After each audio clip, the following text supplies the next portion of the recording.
大家还记得吗？2012年，那个全世界都在等的末日，玛雅历法走到尽头，无数人信誓旦旦说地球要完蛋了。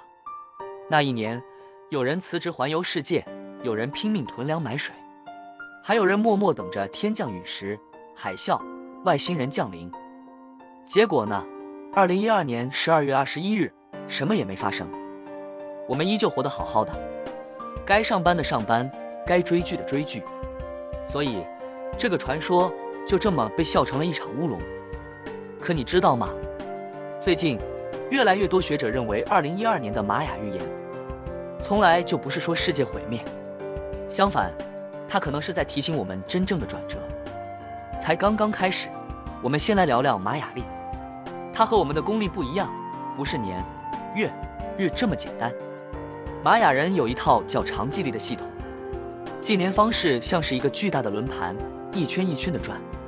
而2012年12月21日，就是这个长纪历的一个大轮回结束，长达5125年的一个时代正式落幕。对玛雅人来说，轮回的终点从来不是毁灭，而是新一轮的开始。就像冬至是全年最短的一天，但同时也是白天重新变长的起点。那么2012年到底开始了什么？有一种说法很有意思，2012年并不是物理上的末日，而是意识的转折点。在那之前，人类的发展重心大多集中在外在的东西，科技、工业、经济、扩张。可从2012年之后，我们进入了一个信息爆炸、全球连接、思想快速碰撞的时代。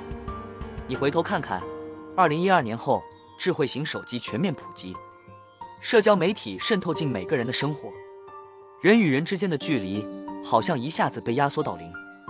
我们开始大规模讨论自我、心理健康、精神世界，甚至越来越多人重新关注古老的哲学与信仰，好像整个人类集体开始内观。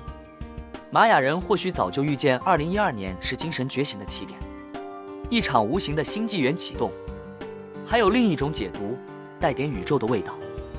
一些天文学家指出，2012年人类迎来了一个罕见的天文现象，地球、太阳和银河系中心几乎连成一线。这种银河对齐每2万多年才出现一次。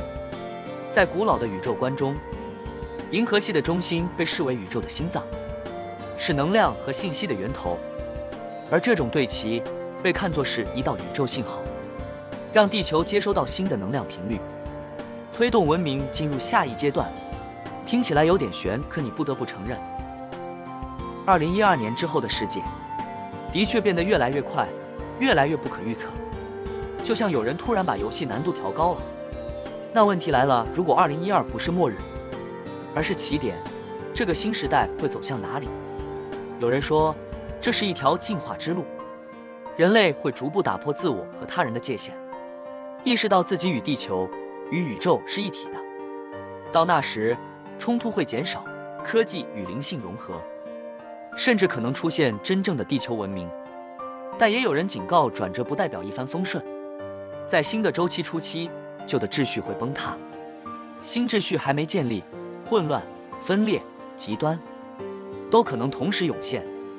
我们正处在过渡期，既有无限的可能，也有未知的风险。如果你把人生比作一本书，2012年就是翻过了一个巨大的篇章，新的章节，纸张还是空白的。我们每一个人都是那支正在写字的笔。或许玛雅人想告诉我们的，不是世界要结束，而是你准备好迎接全新的自己了吗？所以，与其害怕末日，不如好奇未来。因为真正的秘密可能不在玛雅历里，而在我们每个人的心里。